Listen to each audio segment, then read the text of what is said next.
I'm Isaac Hayes III, founder and CEO of Fanbase, and I'm here with a very important message. We are at a turning point in the Black community where we must have equity in the apps we use that scale to billions of dollars. But this time, we own the infrastructure, we own the culture, and we shape the future. And Fanbase is the future. Fanbase combines the free functionality of Instagram, TikTok, and YouTube into an all-in-one platform built for the evolution of social media and monetization. With over 1.4 million users, that's real proof that we are shifting the conversation of tech ownership and equity for creators.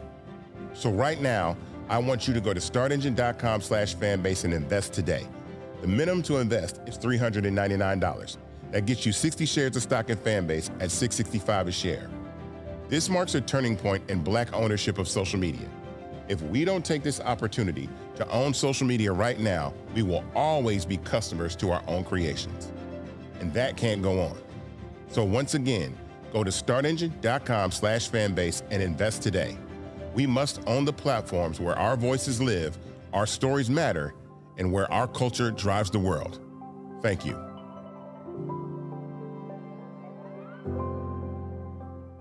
Folks, Black Star Network is here. Hold no punches. I'm real revolutionary right now. Support this man, Black Media. He makes sure that our stories are told. Thank you for being the voice of Black America, Roland. Stay Black. I love y'all. All momentum we have now, we have to keep this going. The video looks phenomenal. See, there's a difference between Black Star Network and Black-owned media and something like CNN. You can't be Black-owned media and be scared. It's time to be smart. Bring your eyeballs home. You dig?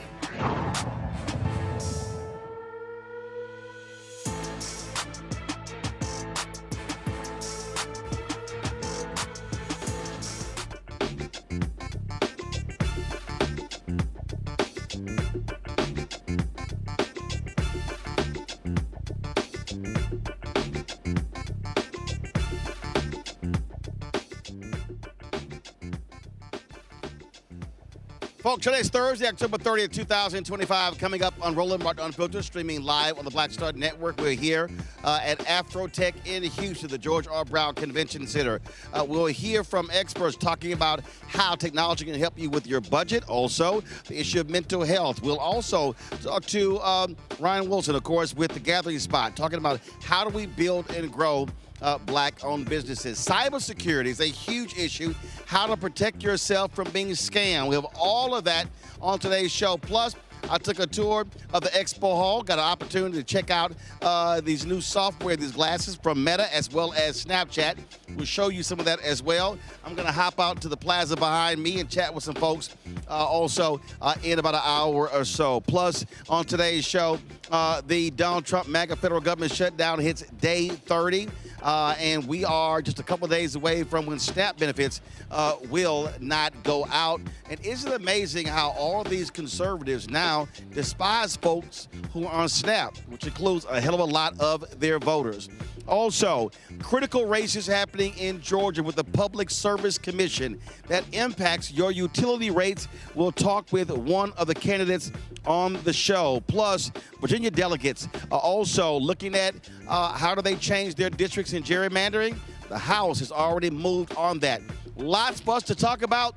It's time to bring the funk right here on Roland Martin Unfiltered on the Black Star Network. Let's go. He's got it. Whatever the miss, he's on it. Whatever it is, he's got the scoop, the fact, the find. And when it breaks, he's right on time and it's rolling.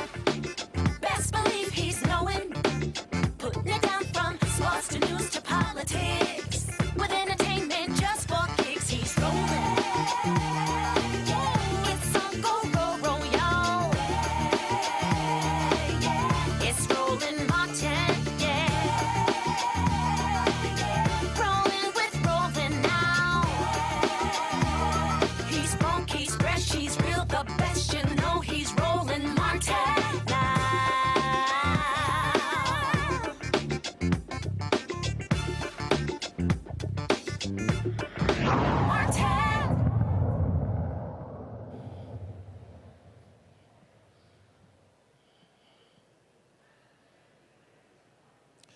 folks, we're live in Houston for AfroTech 2025. It has been a great couple of days being here. Lots being talked about. More than 15,000 folks registered for this conference. And so we've had some fascinating conversations. We got more to share with you today. So we look forward to all of that coming up on the show. First, let's talk about the Donald Trump-MAGA federal government shutdown entering day 30.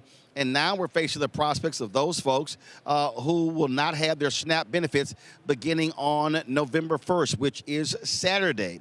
Now, it's interesting when you listen to these Republicans, look on social media, they are attacking folks who simply rely on food benefits. Many of them, the same white right-wing voters who support the Republican Party. Bishop William Barber, co-convener of Repairs of the Breach, also with the Poor People's Campaign, he talked about how this country, especially these white conservative evangelicals, are leaving the poor behind.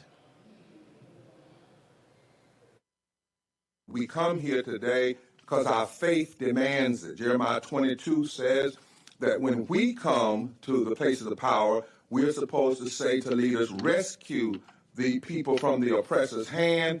We're supposed to say, don't do any violence or pass policies that will kill and destroy people's lives. And we are supposed to have good news and welcome for the immigrant. Our text that Jews, Christians, and Muslims honor tell us that we must care for the least of these. And the question is not, did we pray? The question is, where were we when people were hungry? Where were we when they were thirsty? Where were we when they were immigrants and strangers? Where were we when they were sick? We are called to have good news to the poor. Word literally means protokos, those who've been made poor by economic policies. We also come here because we are saying America must be who she says she is. And who she says she is a place that is supposed to establish justice, not establish injustice. A place that is supposed to promote the general welfare of all people, not the general hurt of some people. That we are supposed to be a place that provides for the common defense, not just the defense of the lobbyists and the defense of the greedy. We have named this bill the big, bad, deadly, ugly, destructive bill because it does not heal, it hurts, especially poor and low-wage people. We know that 51,000 people, according to studies by Yale and Penn, will die as a result of the impacts of this bill in the first year. And in a moment, I'm going to have Hannah read you some real numbers. We declare, Mr. Leader, that this bill and the actions here are morally indefensible, constitutionally inconsistent, and economically insane. Because this bill hurts children. It hurts the disabled. It hurts veterans. It hurts the already sick. It hurts those with chronic diseases. Some of the stories of the millions that you will hear in just a moment. And it is wrong, we believe, for every House member, we don't care what party they're in, if you voted for this bill to take from the most vulnerable and transfer more money to the rich than was transferred from the slave to slave masters. If that's what happened, and you as a congressperson get free health care when you get elected, just because you get elected, you get the top-of-the-line health care with no pre-existing condition, and you're able to pass that on to your family. How wrong and immoral is if you get it and then you don't want the people who elected you to have the same thing.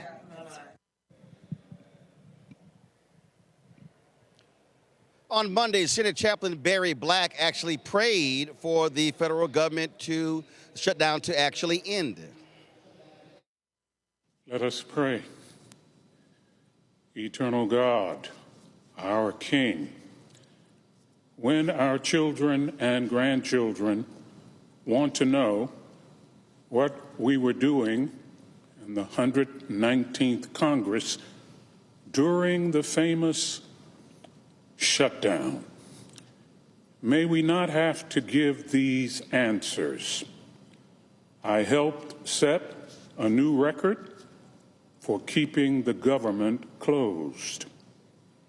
I failed to appeal to the better angels of my nature. I forgot Matthew 7:12, which states, "Do to others whatever you would like them to do to you." This is the essence of all that is taught in the law and prophets. Lord, remind our lawmakers that no gold medals are given for breaking shutdown records, but a crown of righteousness is given to those who take care of the lost, last, and least. We pray in your loving name. Amen.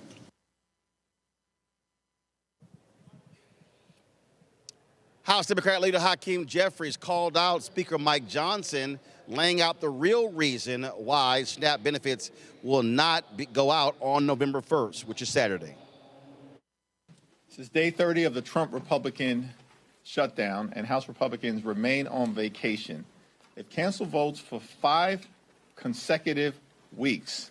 House Republicans are missing in action. Yet, Speaker Mike Johnson is saying the quiet part out loud.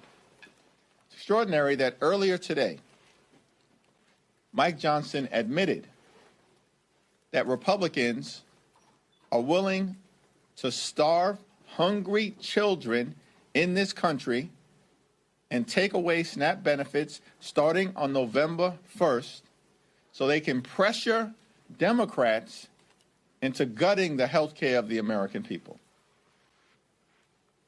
That's what Mike Johnson admitted to just a little while ago. That's extraordinary. But it's what we know to be the case. For Republicans, from the very beginning of this presidency, cruelty has been the point. And what has been driving their policy agenda is to make life better for the wealthy, the well-off, and the well-connected. That's what the one big ugly bill was all about. Largest cut to Medicaid in American history, ripping food away from the mouths of children, seniors, veterans, and families. And all of this was done to provide massive tax breaks to their billionaire donors. And now, as we approach November 1st, just 2 days from now, the beginning of open enrollment, tens of millions of Americans, including many in the state of Louisiana, are about to experience dramatically increased premiums, co-pays, and deductibles that will bankrupt them. All right, folks, I'm going to bring my panel right now. Dr. Greg Carr, Department of Afro-American Studies at Howard University. Glad to have Greg here. Dr. Nola Haynes, Georgetown University School of Foreign Service out of Washington, D.C. We'll be joined shortly by Eugene Craig, CEO of X Factor Media out of Baltimore, Maryland. It's been quite hilarious, Greg, to sit here and listen to a lot of these Republicans. You take Senator Tommy Tuberville, truly the dumbest member of the United States Senate. How they are so critical of all these people who want SNAP benefits. 750,000 people in Alabama receive SNAP benefits. Then we'll talk about Medicaid as well. So does Tommy Tuberville not think a lot of the folk who get SNAP, he thinks they're not a bunch of broke-ass white people? You know, I thought about that, Roland. I think we all did. Thinking about a place like Leeds, Alabama, for example. I think it's where Charles Barkley is from. I was past Leeds on the way back to Atlanta. I was in Montgomery, Birmingham, actually, earlier this summer. And I think, what if Charles Barkley had decided not to go to Auburn from Leeds, Alabama, where folks in that little community need assistance? Tommy Tuberville should ask himself a question if he has the mental capacity, because he is not only he's the dumbest member of the Senate, he might be the stupidest human being to ever hold elective office in the United States of America. But I wonder if he asked himself how many of his players at Auburn University came from families that needed food assistance. But more importantly, and I saw Luke Campbell tweeted this out today with attached to this video of him making these stupid remarks. He's saying that perhaps the players, black and non-black, who play for Auburn and a lot of these schools should reconsider going to these schools in states where the people who are elected to office to represent them and help them are treating them as if they are somehow a cancer. I agree wholeheartedly. So all you young people out there considering going to these slave economic concern schools, these SEC schools, you should ask yourself if you want to go to a school that still associates with a racist who is running for governor of Alabama right now, who says that you're sitting on your ass doing nothing, when in fact, in reality, the people he is attacking are his own people, but he's not talking to them. He's talking to you. I think it's time for that. And the only thing I would say is that listening to Judge Indira Tawani, who was on the district court in Massachusetts, questioning the government and saying, y'all got more than enough money to carry this through the shutdown, but somehow you're saying you can't spend the money in the reserve, make it make sense to me. I suspect that the courts might be the one that deliver a victory. And these Republicans are scared as hell because the clock is ticking, and the courts might be the ones who end up saving us in terms of this food insecurity issue. Perfect example when you talk about messaging and how you must utilize effective messaging. So if I'm Ken Martin and I'm a Democrat, I'm sitting here hammering on social media and everywhere how many people on SNAP benefits in every single Republican congressional district, especially in red states. We're talking South Carolina, we're talking North Carolina, Tennessee, Georgia, Florida, Mississippi, Alabama, Arkansas, Louisiana, Texas, Oklahoma, Idaho, Missouri, Kansas, North Dakota, South Dakota, and you run all those numbers to be able to say, okay, while these people, while they are on all these maggots are on social media trashing these folks, these are the very same people, Nebraska as well, who voted for these folks. And so that's how you throw it in their face, and they should be messaging in those red states to those voters saying they are calling y'all a bunch of lazy ingrates. Is that directed towards me, Roland? Because I can't really hear. I said, Nola. I didn't hear you. That's no shock, Nola. It's no shock you didn't hear me. Anyway, so yes, I completely agree with that strategy. Numbers are easy. Data is easy to repeat over and over again. How many people in each state are dependent on SNAP benefits? And also to talk about what SNAP benefits are and what they aren't. Because, AI has already dragged out clips and videos of Black women. The old trope is back again. The Black woman and welfare and all that stuff. So in terms of being very clear about who's affected, who's impacted, and defining very clearly, very simply, what SNAP benefits are and what they aren't. I think that's an effective strategy. That's what they should be doing, be far more aggressive than what they're doing right now. Hold tight 1 second. We got lots more we're going to talk about, including the crazy, deranged governor of Louisiana, who he's so busy, he's focusing on who's the next head coach at LSU and trying to build a Charlie Kirk statue on campus. Ryan Clark, who played at LSU, had some tough words about that on ESPN, and the MAGA people like Clay Travis are going crazy, which I always enjoy when they lose their damn minds. So I'm going to show y'all what he had to say as well. Lots we're going to be talking about. Folks, we're live here at AfroTech 2025 here in Houston. Going to a break. We'll be right back. Roland Martin Unfiltered right here on the Black Star Network.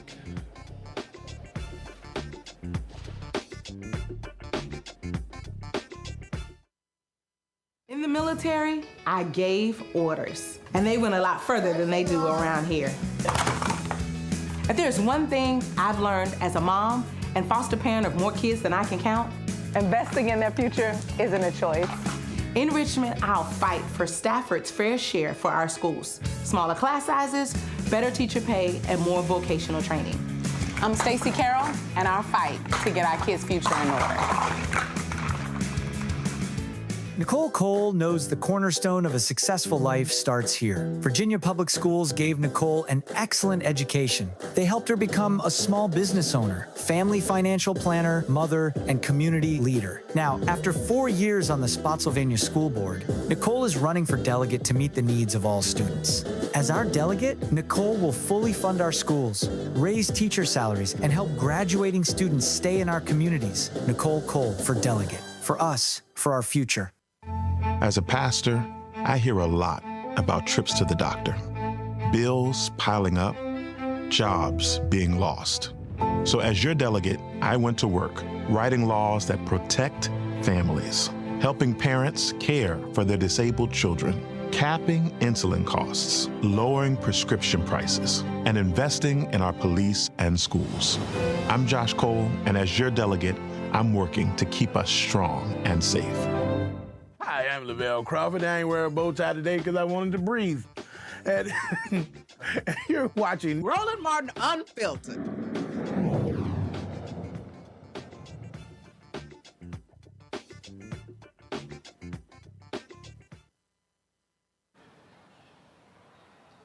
Hot shot with music.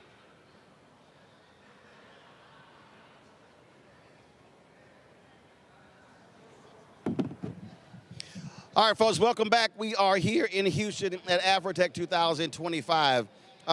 We talk about technology. It's not just, obviously, technology companies. It's really how does all of our lives intersect with technology. And there have been a number of folks we've been talking with here, individuals, of course, who are in for-profits, nonprofits, universities in here. How about social workers? And so that's what the conversation we're going to have. Joining us right now is the head of the National Association of Social Workers, Dr. Anthony E. Street. How you doing? How you doing, Roland? Thank you for having me. All right, so what the hell are social workers doing in AfroTech?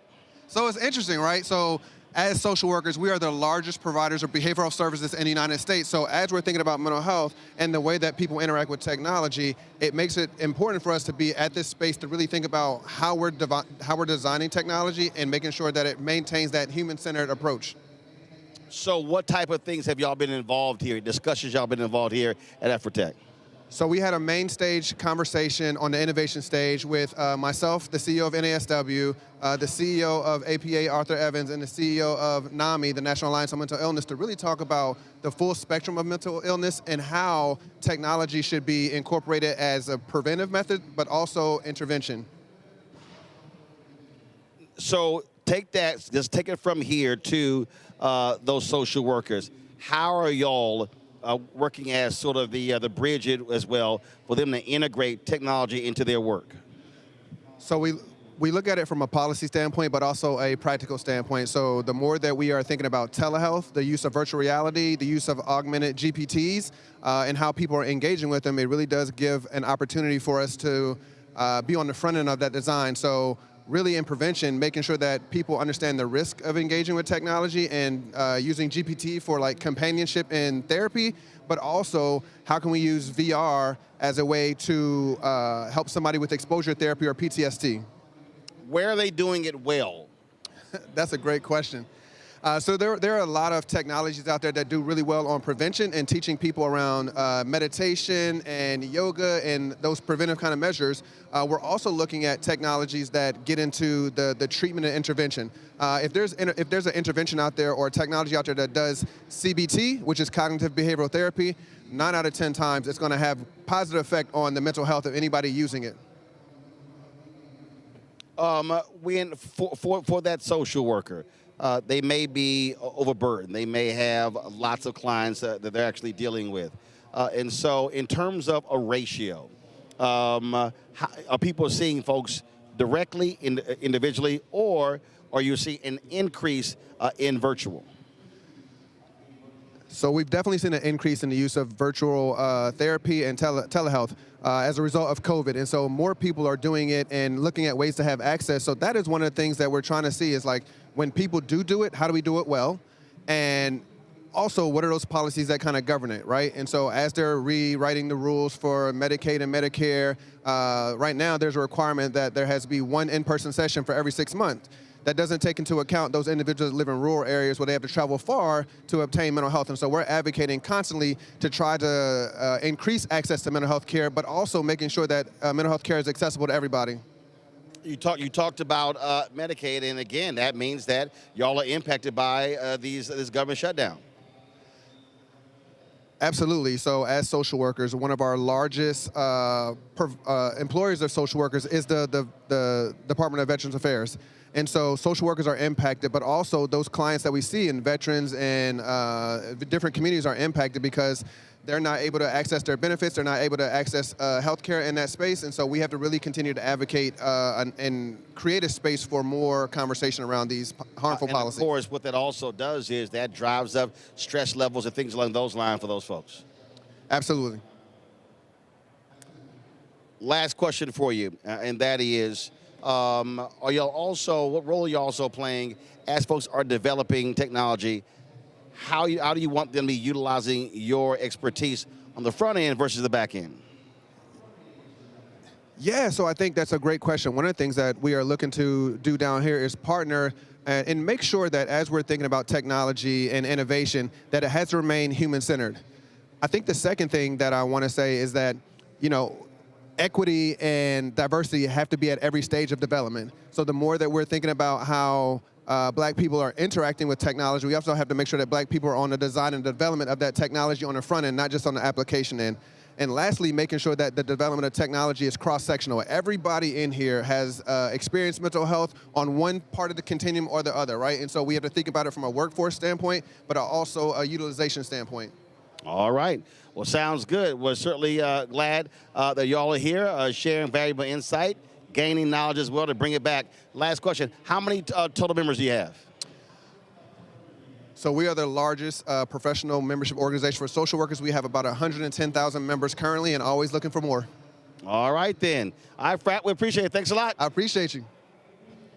All right, folks, got to go to break. We come back. I'm going to step out here in the AfroTech Plaza to chat with some folks. We're also going to hear from a budget expert on how technology can help people when it comes to managing their money. In addition, we'll talk to Ryan Wilson, co-founder of The Gathering Spot, about in terms of how do we really build and grow and sustain Black-owned businesses. Cybersecurity is also a critical issue, something else we're going to be hearing from an expert in that area. Plus, Virginia's talking about redistricting. We'll talk about a little bit about that.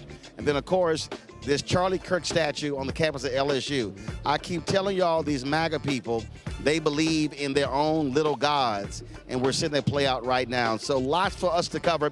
Folks, you're watching Roland Martin Unfiltered on the Black Star Network. Don't forget to support the work that we do. Join our Bring the Funk fan club. Every dollar you give goes to support the work that we do. You want to give me a cash app, use the Stripe QR code. You see it right here, bottom left-hand corner. PayPal is R Martin Unfiltered. Venmo's RM Unfiltered. Zelle, Roland at RolandSMartin.com. Roland at RolandMartinUnfiltered.com. Of course, checks and money orders make it payable to Roland Martin Unfiltered. P.O. Box 57196, Washington, D.C. 2003 7-0196. Also, we'll be also showing you when I walk the floor of the expo hall, showing you some really interesting technology from the folks at Snapchat and Meta with these creative glasses. So lots to cover here at the George R. Brown Convention Center in Houston, my hometown. We'll be right back in a moment.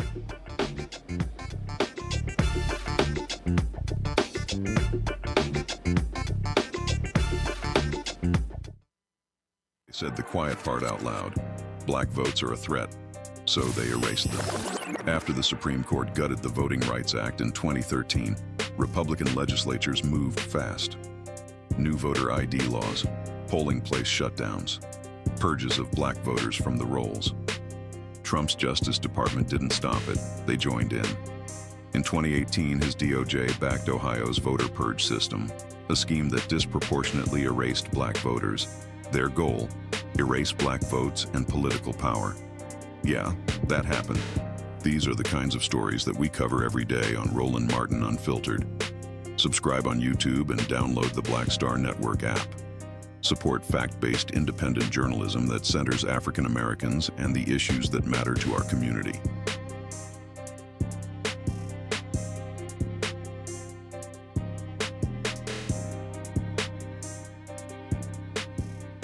am Tasha Cobbs, and you are watching Roland Martin Unfiltered.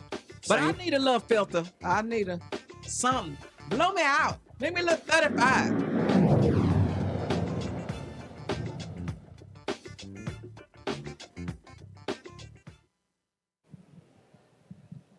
Folks, welcome back to AfroTech here in Houston. I told you the other day that Louisiana Governor Greg Landry, Jeff Landry, is an absolute idiot. He got involved in the firing of Brian Kelly, the LSU head coach. Now he's like, oh, the AD Bob, AD Scott Woodard is not going to have any role in it. Now he's championing building a Charlie Kirk statue on the campus of LSU. Well, Ryan Clark, who was a star at Louisiana State University, had a few words to say about that on ESPN's First Take. First off, it's the second most ridiculous thing he said this week. The first was standing on campus and saying he wanted to put a statue up of somebody that doesn't represent the people of Louisiana, doesn't represent the players and the students at LSU, doesn't represent the executives that work there. That was the first dumb thing he said this week. This is the second dumbest, right? Amongst a lot of dumb things that he says. Scott Woodard, for whatever he is a man who got Jay Johnson, right? Last I checked, the 2025 Louisiana State University Tiger baseball team was in the White House getting the GAT recently, right? He was there in 2019 when it's one of the greatest college football teams of all time. He also was there when he said, you know what, we're going to go out and get Kim Mulkey, right? She brings a championship to the school with Angel Reese and with Flau'jae Johnson. And so to me, this is another situation of politicians poking their nose into things that they don't know about. And I honestly believe it was so he can get in front of a microphone and say, look at this connection I have to the president, and he likes to pick winners so he could placate to somebody he idolizes. You don't know nothing about football. There's enough going on in the state of Louisiana that needs to be fixed for its constituents. Well, I don't need you tweeting on Saturday night about what's going on in Tiger Stadium. There is too many issues happening right there under your nose that ain't got nothing to do with sports. Scott Woodard is a good man. Scott Woodard is a man that cares about LSU. In the greatest times, back in the day, he understood what it was like to be a part of a winner, and he's brought more winners back to the school. He didn't miss because Brian Kelly wasn't capable. He missed because Brian Kelly was no longer willing. Brian Kelly was no longer tapped in. Brian Kelly didn't care if the people of Louisiana cared about him, and he didn't care if the players knew that he cared about them. That's where it went wrong.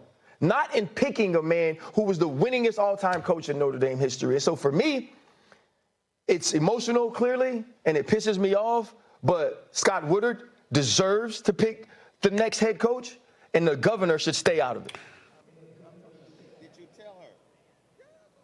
All right, folks, let's go back to our panel. We're joined by Eugene Craig. Eugene, these MAGA people really are stupid, Eugene. Really, a statue of Charlie Kirk ain't from Louisiana, don't know nothing about Louisiana. And Ryan Clark is absolutely right. And these fools like Clay Travis and the rest of these MAGA people are all upset, calling his comments racist and dumb. No, Clark is absolutely right.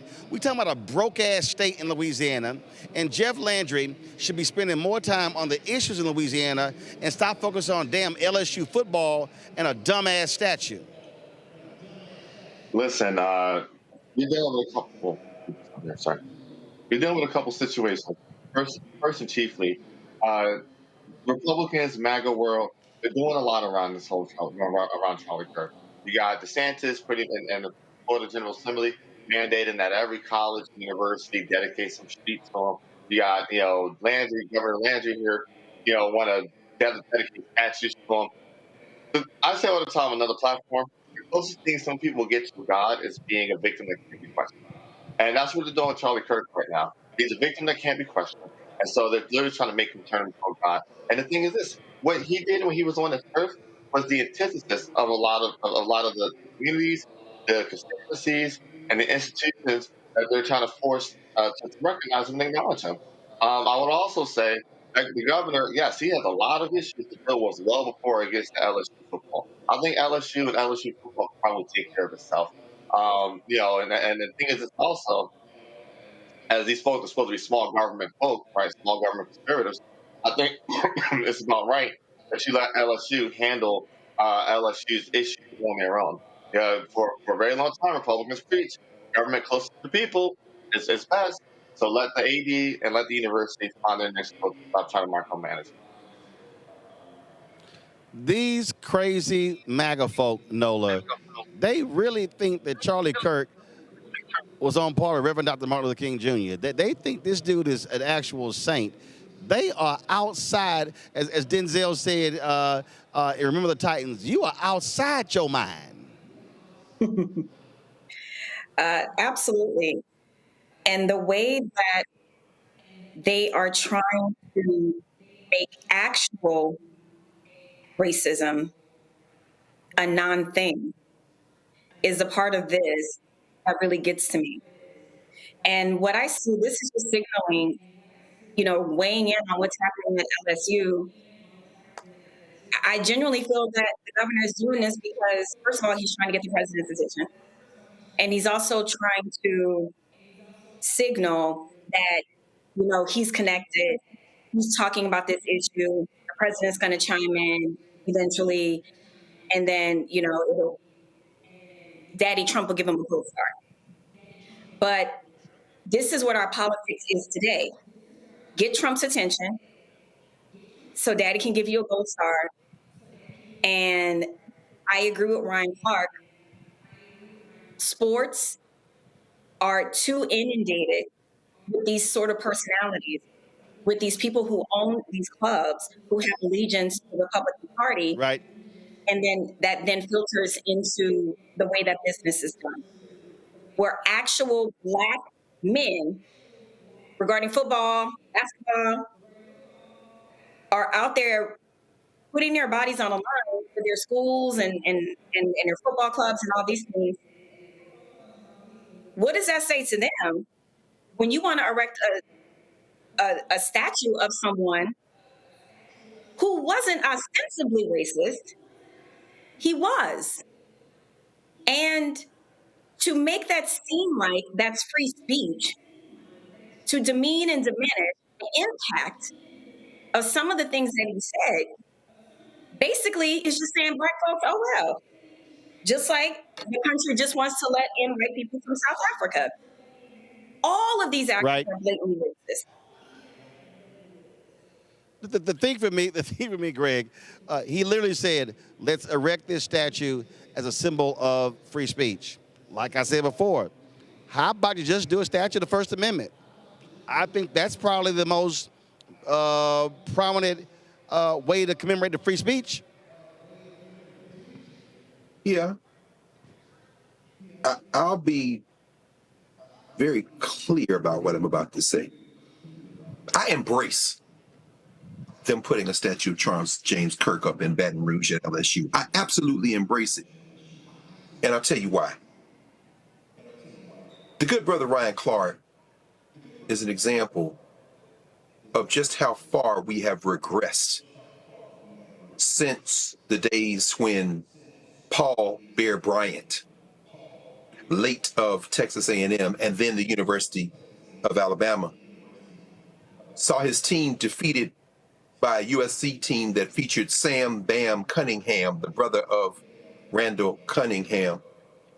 And after the game, Sam Cunningham tells the story of how Bear Bryant took him to the Alabama locker room, an all-white locker room at the time, stood him up in front of his players that had just been defeated and said, this is what a football player looks like. Shortly thereafter, if you go to an Alabama football game, you would think it was an HBCU. Donald Trump came to the Alabama LSU football game in 2019 with his picture wife. I don't know where she lives, but I know for that moment she was in Tuscaloosa.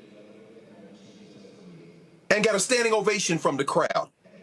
The following year at the national championship game, when LSU played Clemson, he came to the game and got an ovation from the fans. Please understand, Brother Ryan, I'm with you as far as it goes, but when you start talking about ball chasing, as if it is not part of the fabric of white supremacy in this country, you, my friend, have become a useful tool in the advancement of white nativism and nationalism. Where am I going with this? Put the statue up, baby.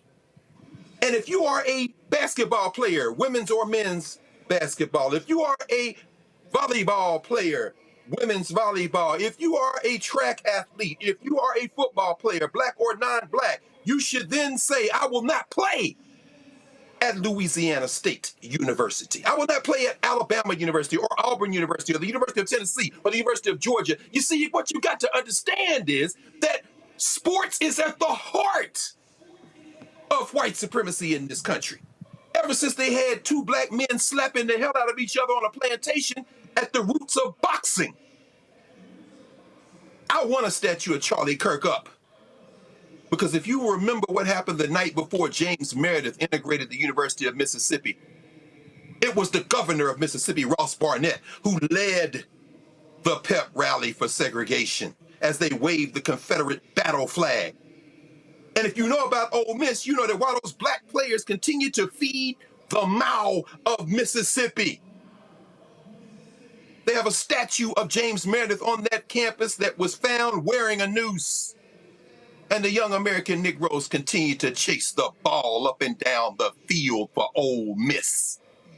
Until we revive our self-respect, not only will they put up statues, they'll do it with a couple of Negroes who will key behind the racist president of the United States and his 90,000 seat ballroom or whatever, 90,000 square foot ballroom, and say, I sure is glad to be here, boss. Y'all stop going to LSU and watch how fast they change their tune. In fact, put together finally a little checklist, a little 10-point checklist. And at the top of your checklist is the bag. We know y'all, they buying football players. Okay, no problem. Number 2 is diversity. If this school that I'm about to sign with for $500,000 or $50,000 or $150,000 a year and NIL deals doesn't have as number 2 a percentage of black players that I'm satisfied with, I'm not coming there. Watch how quickly Ohio State and Michigan and USC, watch how quickly the University of Kansas and now Indiana University, watch how quickly Nike U and Oregon make diversity a priority, and watch the Confederacy die until they do the same. Let's get serious about this. I'm sorry, Ryan. You chase ball for a white supremacist, brother. And until you deal with that, I don't want to hear anything you have to say. And on that note, we going to a break. When I come back, I'm going to be live for the plaza out of here. We're going to have a lot more interviews here from AfroTech. Folks, you're watching Roland Martin Unfiltered right here on the Black Star Network.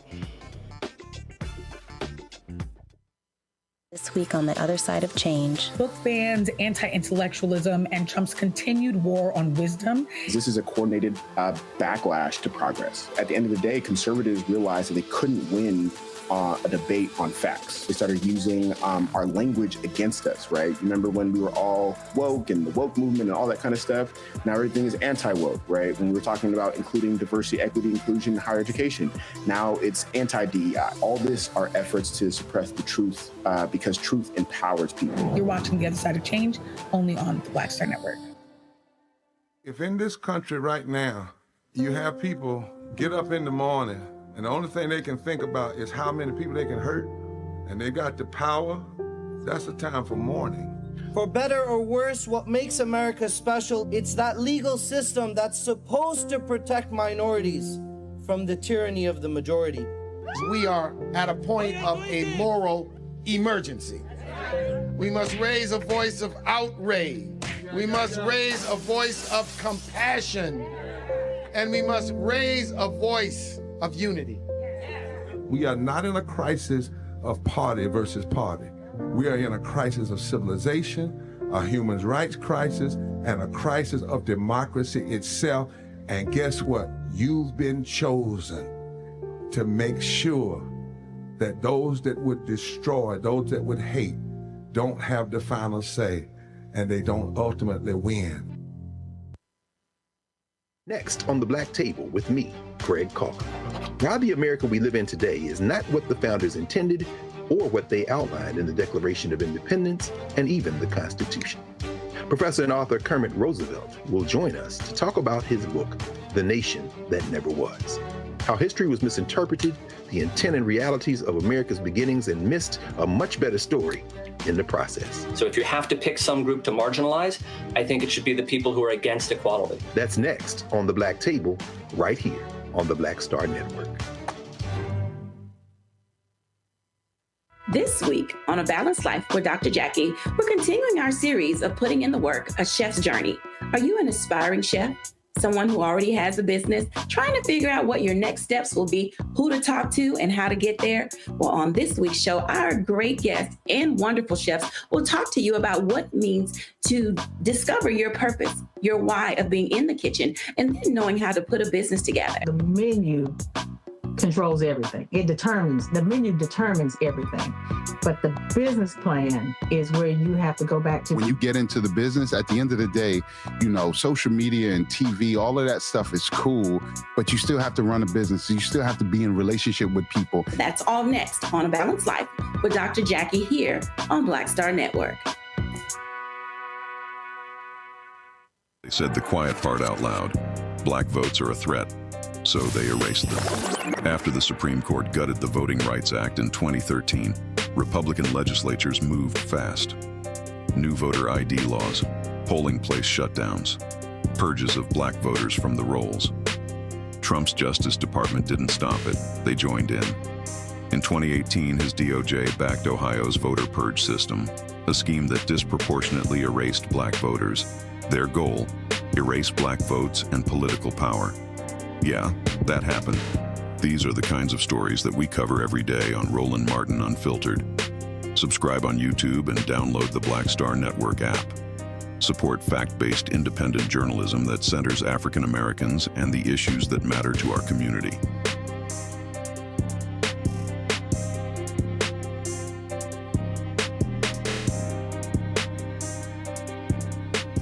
How you doing? My name is Mark Curry, and you're watching Roland Martin Unfiltered. Deep into it, like pasteurized milk without the 2%. We getting deep. You want to turn that shit off? We doing the interview, motherfucker.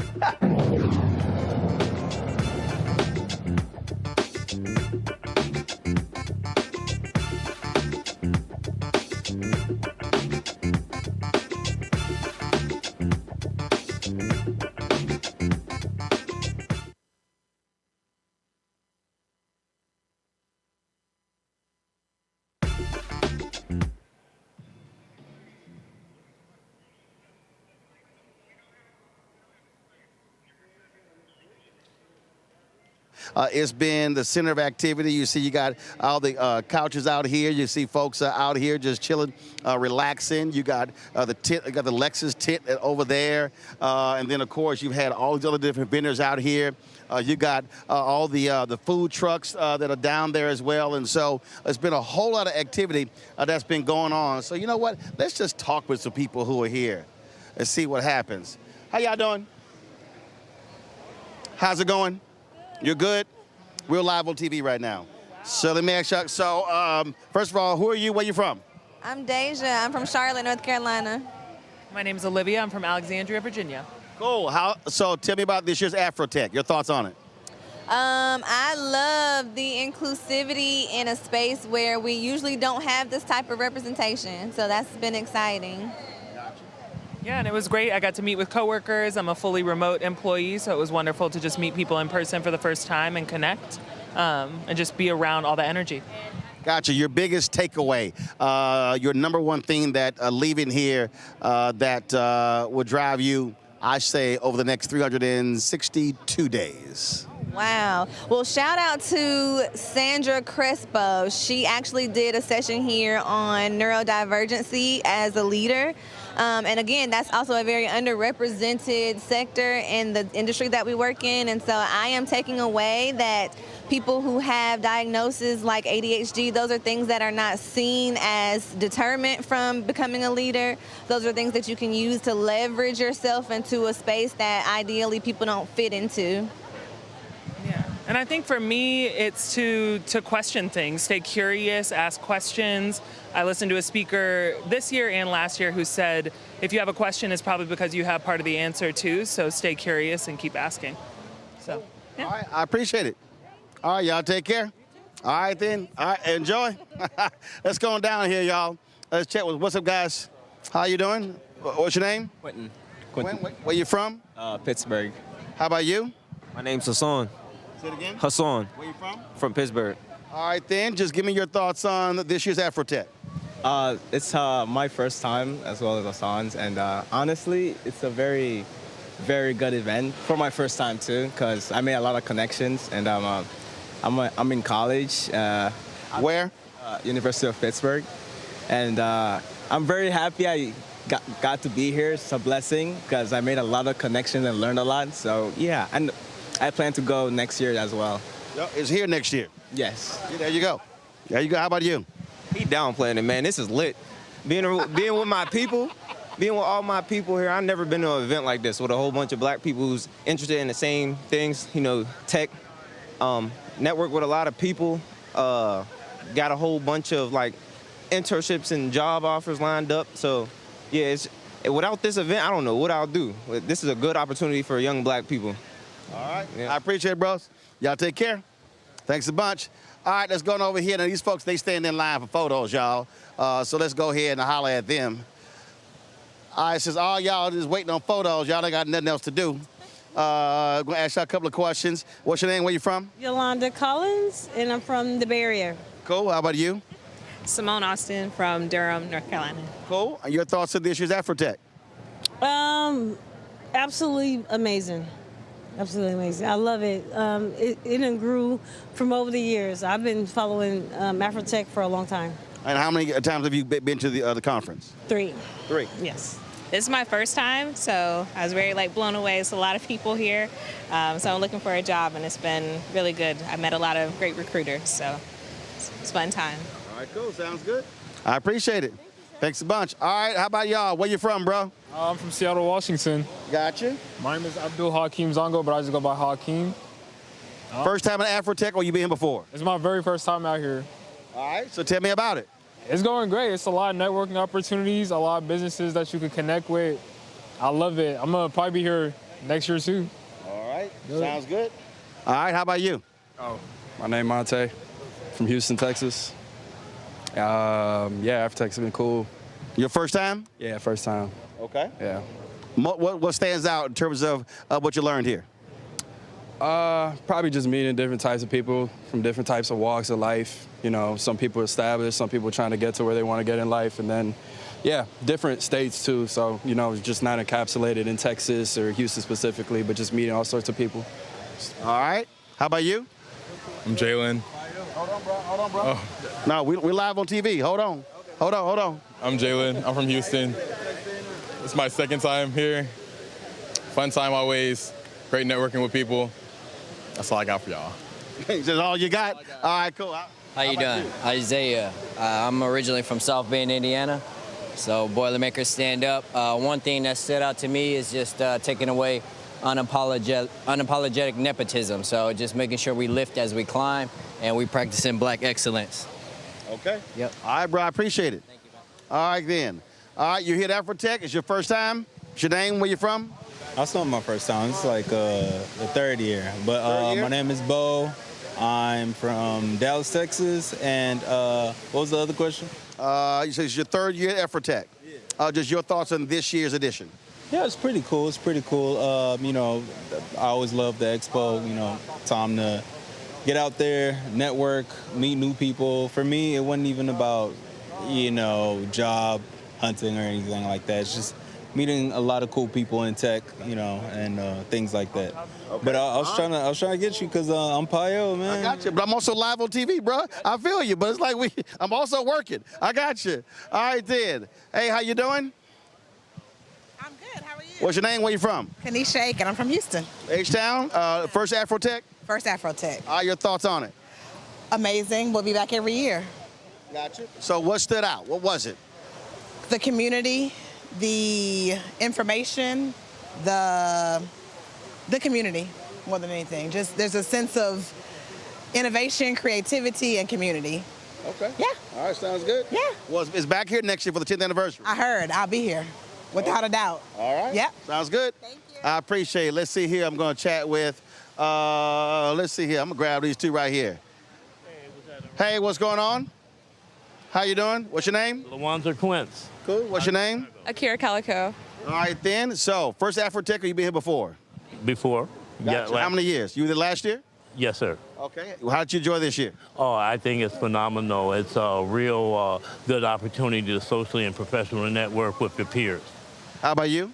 This is my first year as a student here, and I think it was very resourceful and very impactful for us students to get opportunities to gain insight with all of the companies here. Gotcha. So what's the one thing that stood out? Was it a speaker? Was it a session, a forum? What was it for you? One thing that stood out to me was all of the recruiters were not just being very informal and being just very strict business-wise. They were actually giving us opportunities, how they came up in life within college or starting off, and I think that was pretty good with giving us some tips. How about you? For me, it is corporations' dedication to providing job opportunities in the face of the want of DEI opportunities. And so that shows you how proactive and conscious the business community has been with minorities in the greater Houston and nationally throughout the country. All right, sounds good. I appreciate it. Thanks a lot. So again, you've had a lot of folks who've been here, and we've talked to many people over the last few days.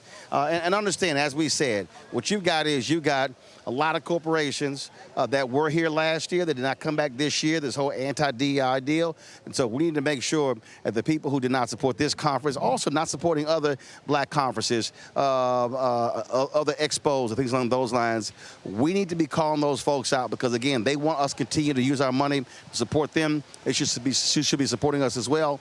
Also, what we have to also learn to do, and a lot of these conferences and conventions, I've seen a lot of people on social media, Essence, folks talking about Invest Fest and other things. Here's the deal, understand.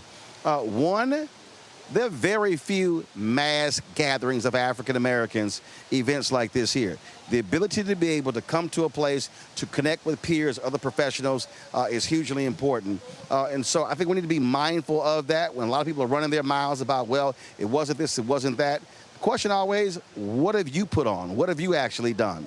And so we've got some other great conversations we've had. We're going to be showing those a little bit later. And so we're going to be showing that because, again, great expertise, great knowledge. And as Kathy Hughes said at Radio 1, information is power. And we got to be able to take that information, places like this, bring it home, share it with others, to expand the horizons of so many African Americans. Going to go to a break. We come back more from AfroTech here in Houston, the George R. Brown Convention Center. And I'll be right back. Roland Martin Unfiltered on the Black Star Network. In the military, I gave orders, and they went a lot further than they do around here. If there's one thing I've learned as a mom and foster parent of more kids than I can count, investing in their future isn't a choice. In Richmond, I'll fight for Stafford's fair share for our schools. Smaller class sizes, better teacher pay, and more vocational training. I'm Stacey Carroll, and I'll fight to get our kids' future in order. Nicole Cole knows the cornerstone of a successful life starts here. Virginia Public Schools gave Nicole an excellent education. They helped her become a small business owner, family financial planner, mother, and community leader. Now, after 4 years on the Spotsylvania School Board, Nicole is running for delegate to meet the needs of all students.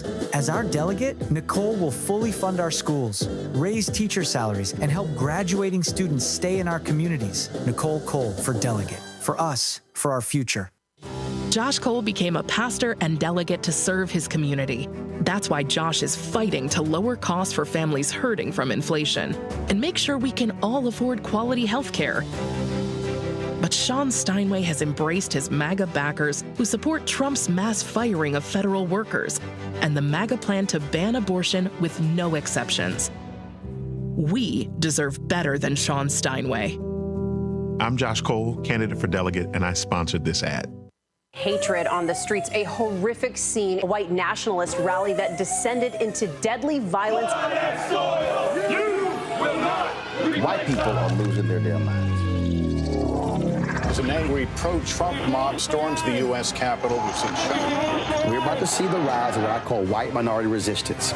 We have seen white folks in this country who simply cannot tolerate black folks voting. I think what we're seeing is the inevitable result of violent denial. This is part of American history. Every time that people of color have made progress, whether real or symbolic, there has been what Carol Anderson at Emory University calls white rage as a backlash. This is the rise of the Proud Boys and the Boogaloo Boys. America, there's going to be more of this. Here's all the Proud Boys, guys. This country is getting increasingly racist in its behaviors and its attitudes because of the fear of white people. The fear that they're taking our jobs, they're taking our resources, they're taking our women. This is white fear.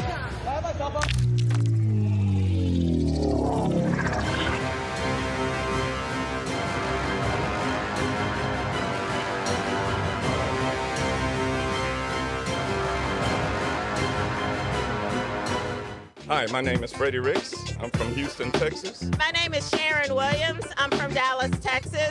Right now, I'm rolling with Roland Martin, unfiltered, uncut, unplugged, and undamn believable. You hear me?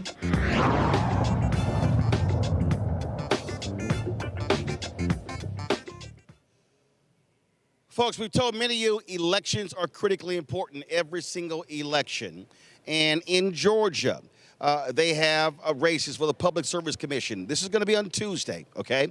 And so these are not sexy races. They're not president. It's not U.S. Senate. It's not Congress. It's not the governor. But it is really important for your everyday well-being. Alicia Johnson joins us right now. She's a candidate running for the Public Service Commission. Glad to have you on the show. For the folks who don't know, who don't understand, what exactly does the Public Service Commission do in Georgia? Well, the Public Service Commission, first of all, thank you, Roland, for having me. Let me start by saying that. I certainly appreciate you helping us getting the word out. But the Public Service Commission is an extremely important regulatory authority that exists in Georgia and in many states. And their primary job is to regulate utilities and to protect consumers. And this includes again, and so we pay for those utilities. And for the folks who don't understand, when you're complaining about your utility bills, then you're complaining to the Public Service Commission. That is absolutely correct. And here in Georgia, Roland, we have an all-Republican Public Service Commission who has raised our rates 6 times in the last 2 years. You know, and that's so important because, as I said, it's not a sexy race. It's not a big race, and turnout is going to be critical.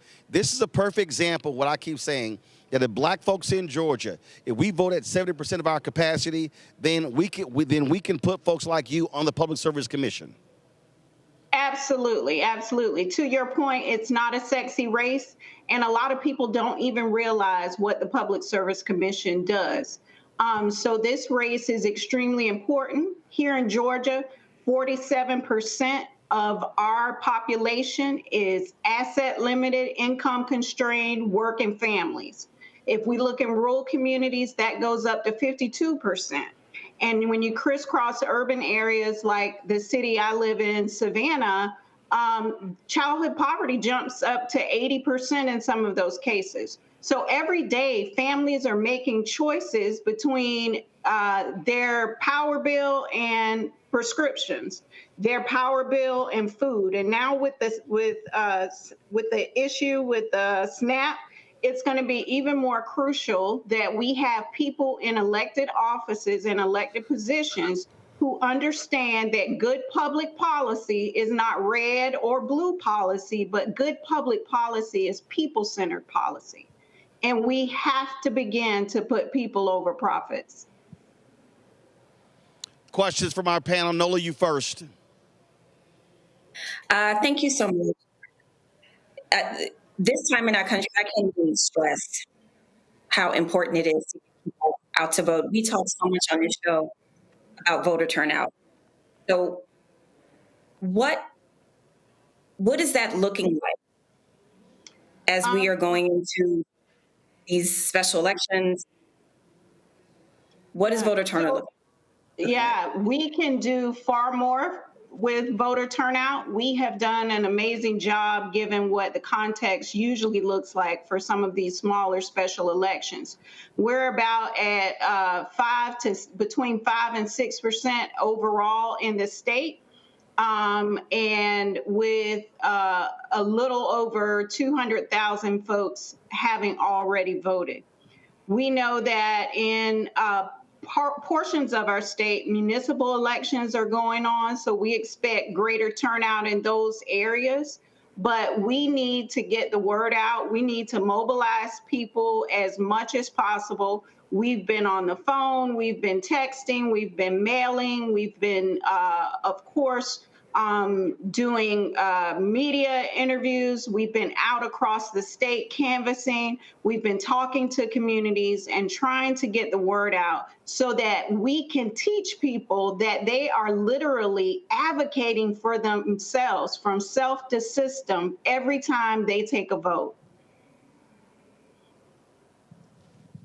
Eugene. Hi. Well, thanks for running. Thanks for running. You know, we need folks in these positions, especially when it comes to public utilities. You know, some of these utilities come just run out of control. I guess my question is, you know, are there any national orgs act organizations coming in to help fill that gap, being that it is an off-year election, and then more importantly, it's an off-year election in a place where, you know, folk aren't necessarily used to off-year elections. Right. So to answer that question, I would say yes. The DNC has gotten involved in this race. So the Democratic National Committee has committed itself to this race, but also our local party, Democratic Party of Georgia, it has been organizing and getting the word out about this election. And then all across Georgia, grassroots organizers, volunteers have all rallied together to stand behind this race and to push it forward and to make certain that people are aware and that they understand that they have the power to elect a commissioner who is a regulator and not a rubber stamp for our utilities. All right, then. Well, Alicia, good luck. Again, this is one of the races. People need to understand it's a statewide race. We can actually play a huge, huge role in it. And so good luck on Tuesday.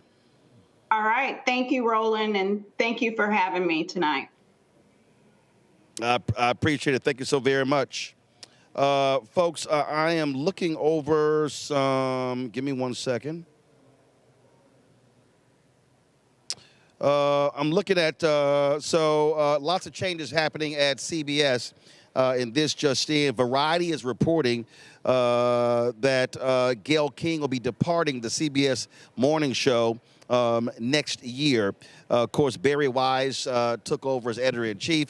You have lots of changes going on there as well. And so they are reporting again that Gayle King is going to be leaving CBS this morning next month. Also, some breaking news. The Associated Press is reporting that the Department of Justice is investigating the Black Lives Matter movement. They said that, give me 1 second. I'm pulling this up here. First of all, subpoenas were issued, and so they're claiming that donors were defrauded out of services based upon those donations. And so we'll keep a tab on that as well. When we come back, more from AfroTech, including how to budget your money, the importance of black-owned businesses. We'll also take you into the walk and talk and the expo as well. So lots to share with you right here. Roland Martin Unfiltered on the Black Star Network.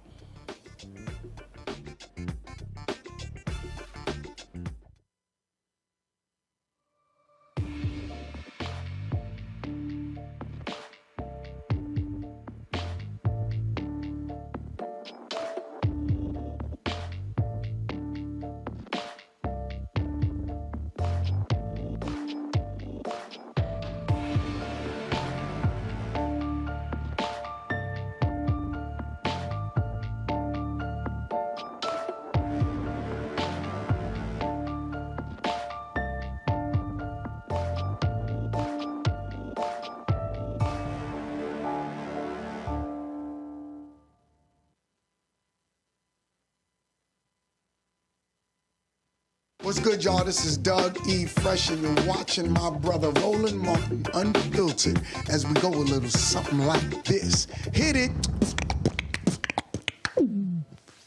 It's real.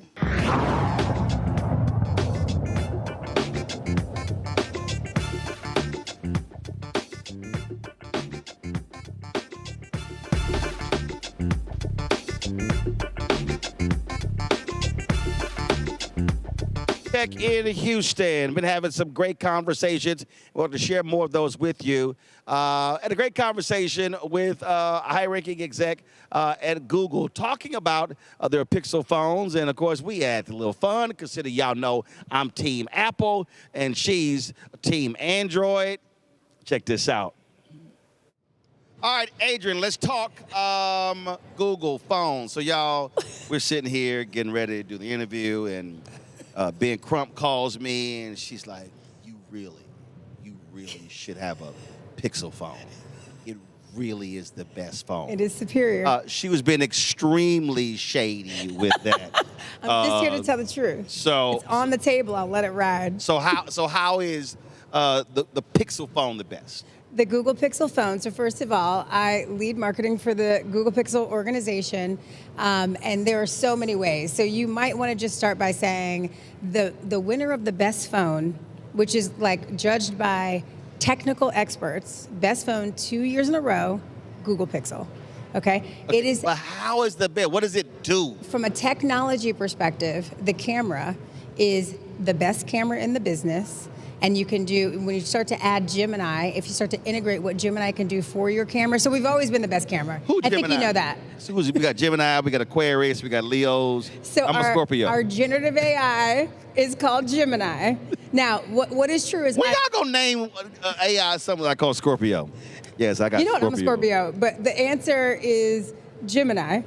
And so what Gemini does for your camera is it makes it even better. Okay. We also have a tensor chip that allows your phone to be faster. The battery life is stronger. The hardware is differentiated, so our hardware and craftsmanship is incredible. Y'all AirDrop. That, first of all, unacceptable. That is an Apple feature, and Apple features aren't everything. I will tell you something about Apple, and normally as a competitor, we don't like to say each other's names, but I do, you must say their name. We are the challenger brand, which I personally as a marketer have always loved. Mm-hmm. But if you think about things like AirDrop or FaceTime, there is interoperability challenges that Apple creates. So the whole green bubble, blue bubble drama, that is created by Apple. That person with that green bubble in the group chat. That is not their fault. That is Apple's fault. So that you have a poor communication experience. Our technology is superior, and truly, people on Android are being bullied because of it. So if you have done that, and by your face I see that you have, apologize. Oh, I'm not apologizing. To your Android I'm not friends. apologizing. It is Apple ruining the group chat. Okay, and if you're at a party, what do they say? Does anyone have a Pixel to take the pictures? Nah, that's the first of all. That's people who do not take photos. Okay, that's people who do not take photos. Because my man Steven Soderbergh, he shot that movie High Flying Bird. It's a Netflix movie. Yes. Phenomenal movie. Yes. With 2 iPhone 7s. Yes. Advertising. He got No. paid. Yes. No, I know. But the filmmaking piece, and that was pre-cinematic feature. Correct. First of all, I'm always jacking with my Android friends, because I was actually YouTube Black at the conference, and they gave us a Google Pixel phone. Yes. Did you use it? Oh yeah, I use it for the teleprompter. Unacceptable. We are not making fast friends right now. I use it for my portable teleprompter with the app. But the reason for me, okay, you understand. So for me, how I use it, I'm using technology way different. Okay. So we're sitting here, boom, she goes and shoots something, boom, she can instantaneously airdrop it to me. I got it, I can immediately put it on the air. Yes. So, and how I'm transferring data or whatever. So that's sort of how I'm moving when I'm linked. There are other ways to. How? Walk me through. So you can use Google Drive. Everybody has Google Drive. Right, but that's like I gotta. You're dropping it into AirDrop. You can drop it into Google Drive, and then you could share the drive, and everybody has the same files. And what's different about how Adrian, you adding all kind of steps.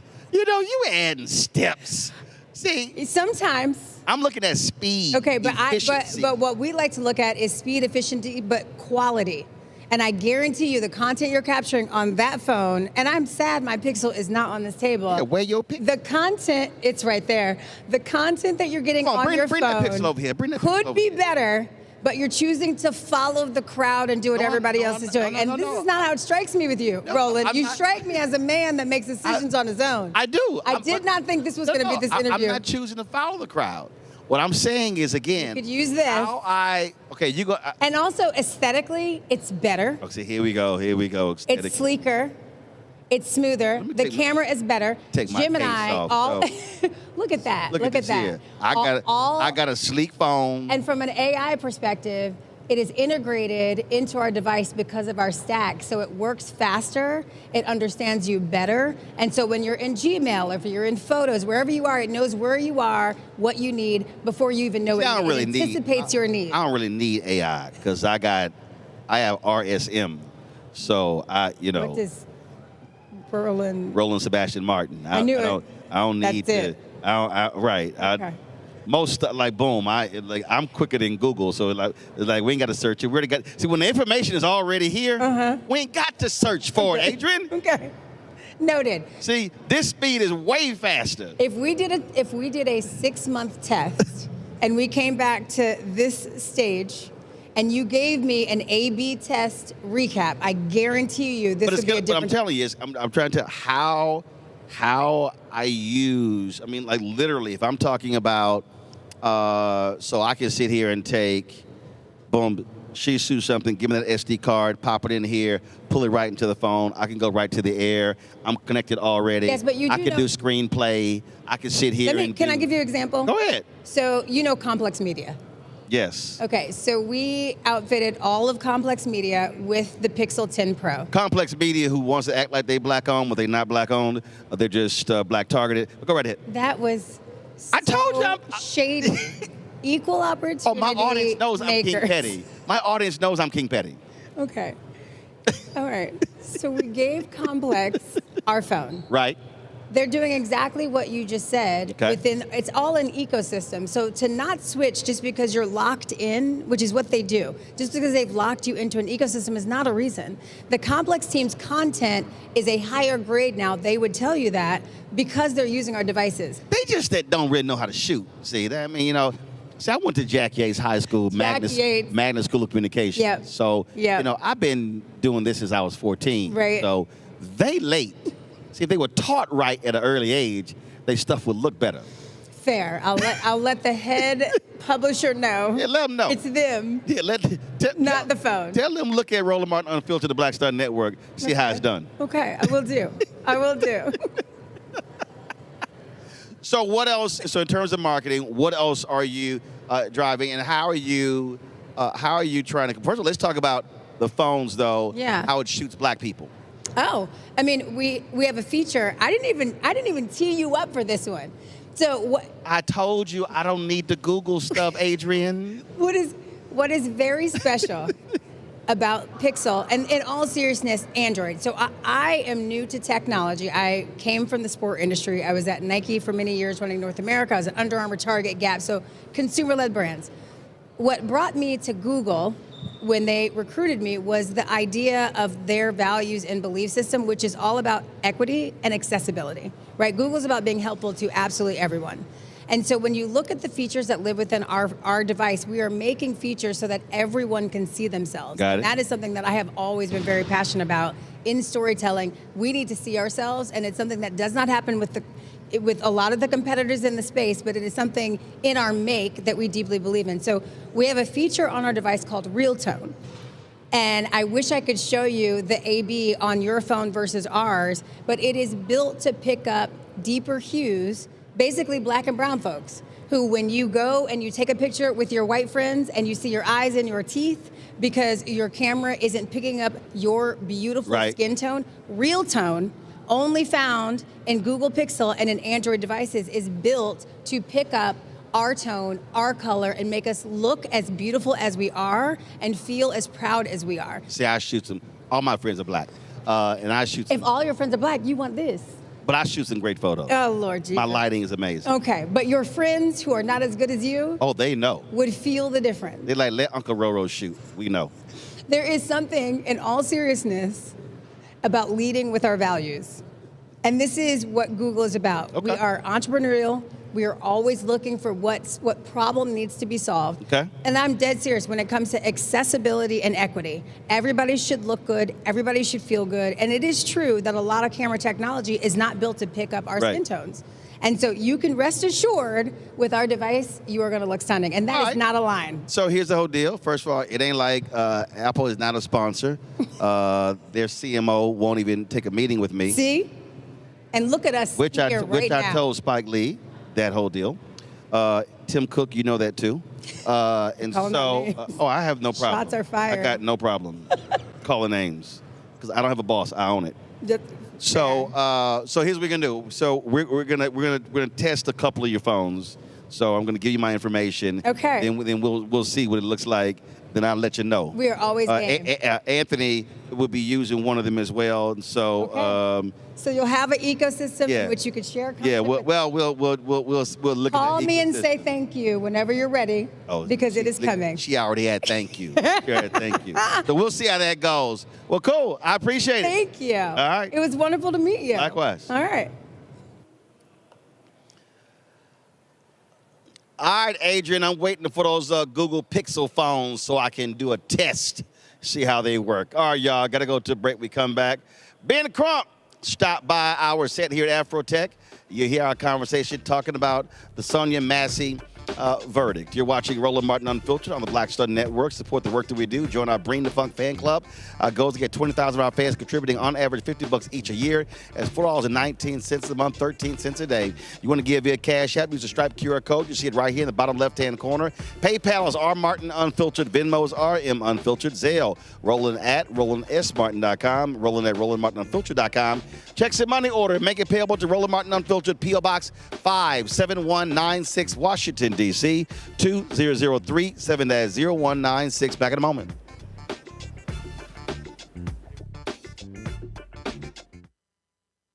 This week on The Other Side of Change. Book bans, anti-intellectualism, and Trump's continued war on wisdom. This is a coordinated backlash to progress. At the end of the day, conservatives realized that they couldn't win a debate on facts. They started using our language against us, right? You remember when we were all woke and the woke movement and all that kind of stuff?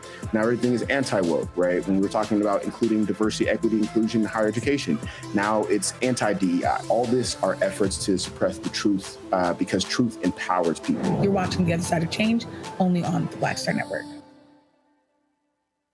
Me, Sherry Shepard, and you know what you're watching, Roland Martin Unfiltered.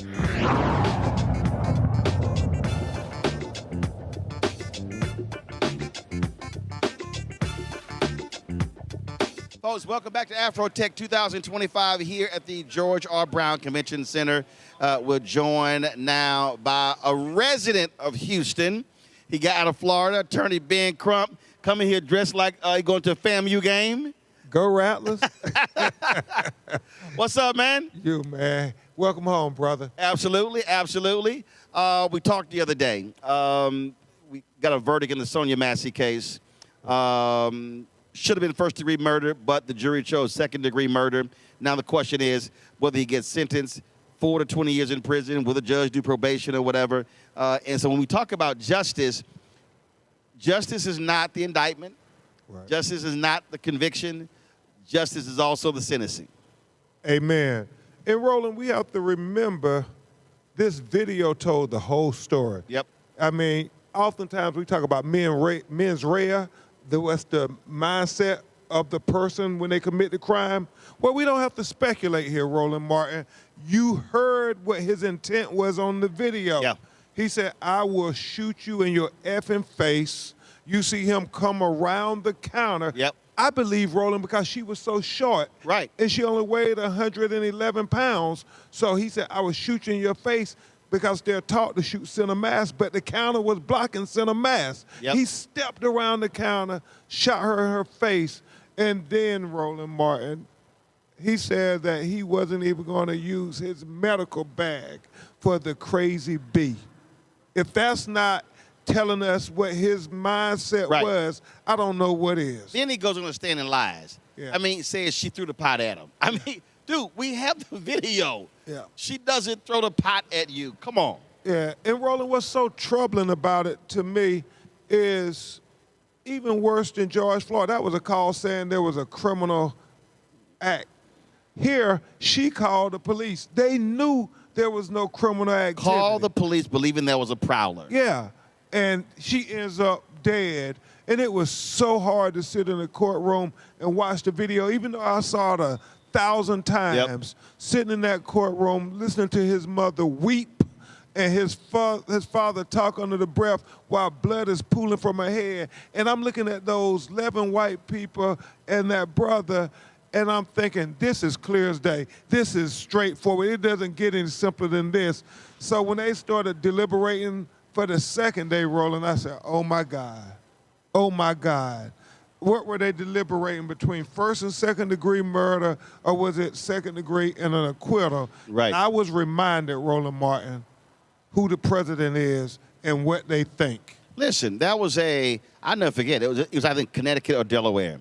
This brother had his hands up, he's going down to his knees, and the cop literally rears back and kicks him in his head and knocks him unconscious.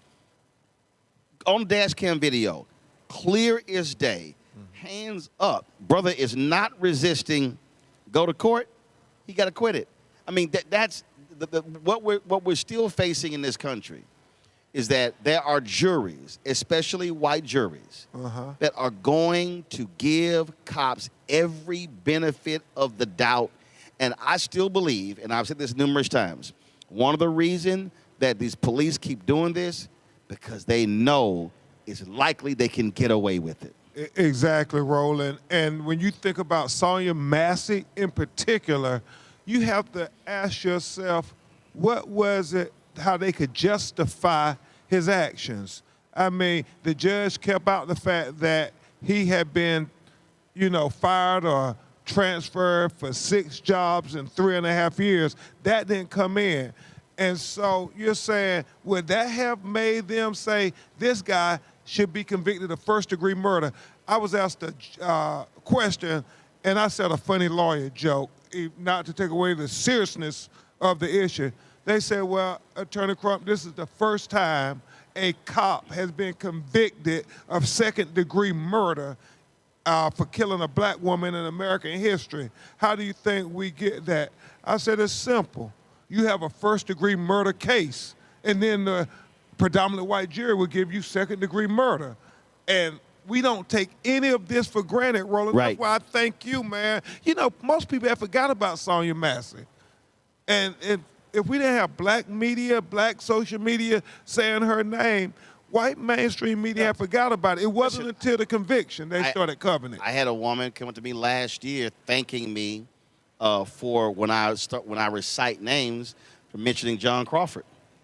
Yeah. John Crawford III. Yeah. And so, and that's the thing that what I keep also telling our people, and I'll have people who tell me, man, that stuff is triggering. And I keep saying, listen, I understand how you feel it's being triggering, but the reality is I go back to what Emmett Till's mother said when she said, no, I want them to see what they did to my baby. The reality is if we decide to stop showing it, then it becomes, it never happened. Yep. And the reason the body cam footage is so important, Grayson didn't turn his camera on. No. The only reason we know what happened because his partner turned his camera on. Officer Farley. And think about what his testimony was, Roland Martin. Officer Farley said that I pulled my gun because he pulled his gun. I never thought this small black woman was a threat. He said the person I feared was Grayson. Right. And none of that seemed to compel the jury to say this is first-degree murder. And that's why what has to happen, and we talk about... Can you imagine, Roland? Can you imagine if that was a white woman? Oh, first of all, we ain't even having a conversation. Yeah. I mean, bottom line, that's first degree. But here's the other thing. If that was a white woman, the partner would have said, "Man, what are you doing?" See, that's the other thing. Yeah. That's the other thing that is bothersome for me.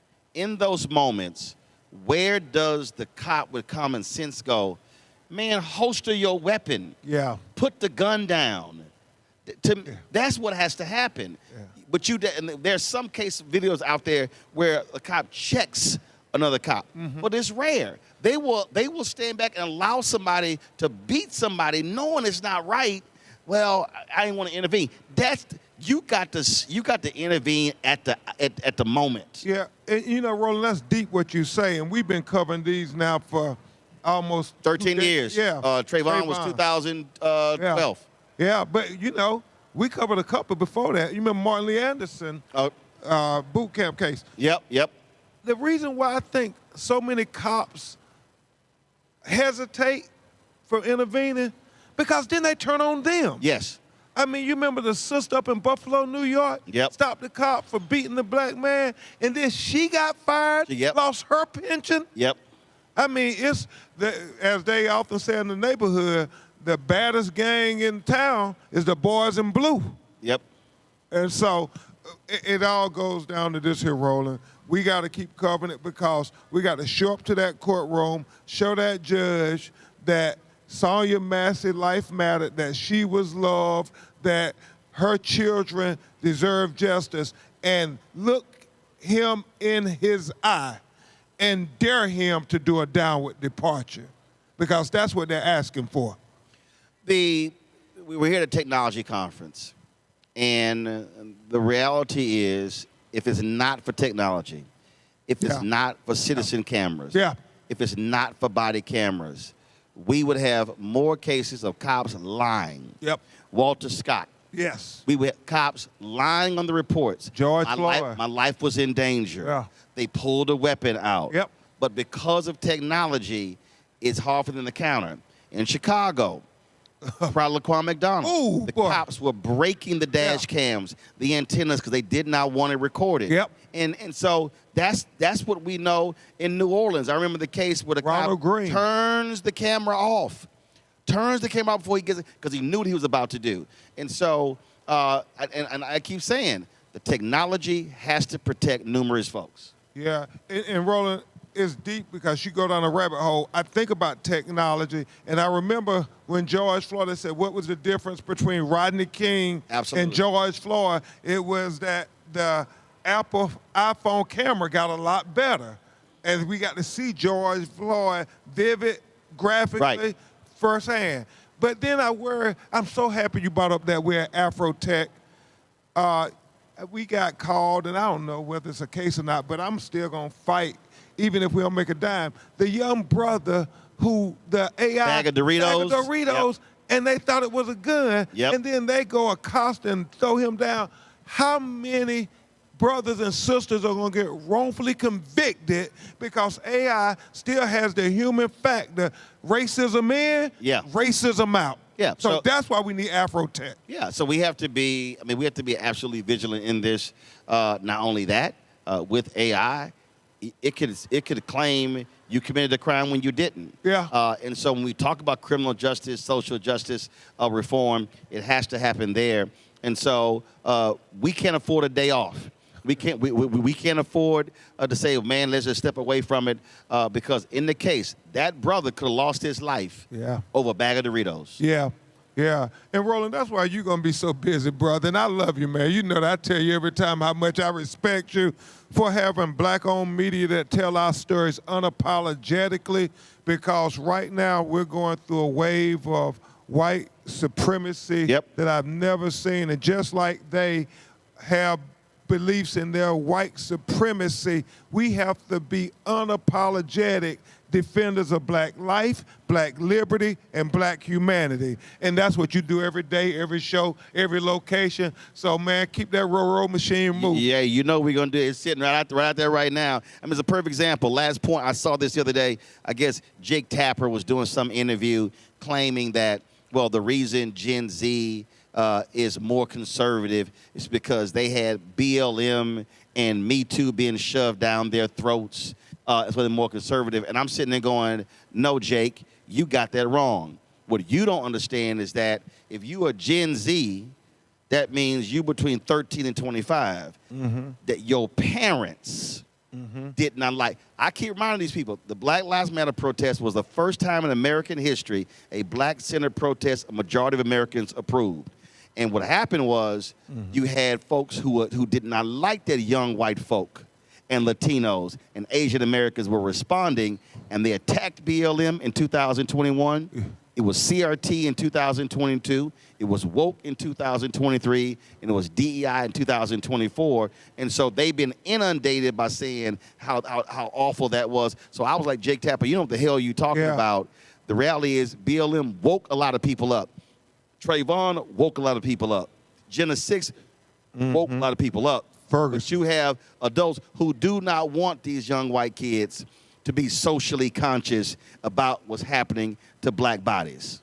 Now, you speak truth to power on so many levels, because right now it's just an outright declaration of war on everything black and brown in America. And what we have to remember is what Harriet Tubman said, Roland Martin, I saved 100 slaves, and I would have saved 100 more if they knew they were in slavery. Some people still don't understand. They have declared war on us. Absolutely. And we better be ready to fight. And if you scared, say you scared, and that's fine. We get it. But get out the way for those of us who ain't scared to go ahead and fight for our people. Get the hell out the way. Amen. Well, Ben, you keep swinging. We're going to be right here doing the same. All right, Alpha Man. I appreciate it, sir. All right, love you. All right, folks. We'll be right back. Roland Martin Unfiltered on the Black Star Network right here. AfroTech 2025 here in Houston. Back in a moment.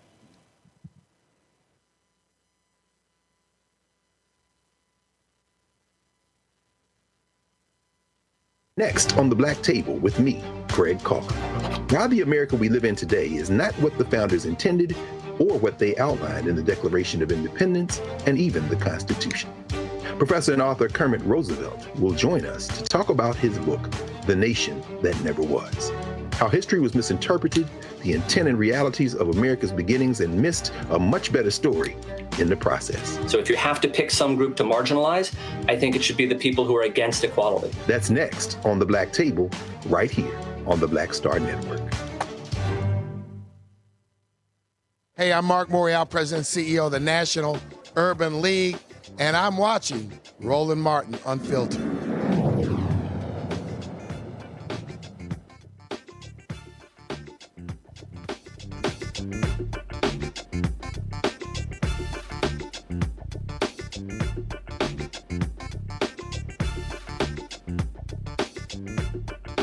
Tech 2025, we're here at the George R. Brown Convention Center in Houston. Glad to be here. Cybersecurity is a real issue. Y'all know, some of y'all out there, y'all have clicked on the wrong damn email. You're getting these strange Coinbase text messages. You're getting messages saying that you bought something, then you, I don't know what this is, and you call that number, boom, they got you.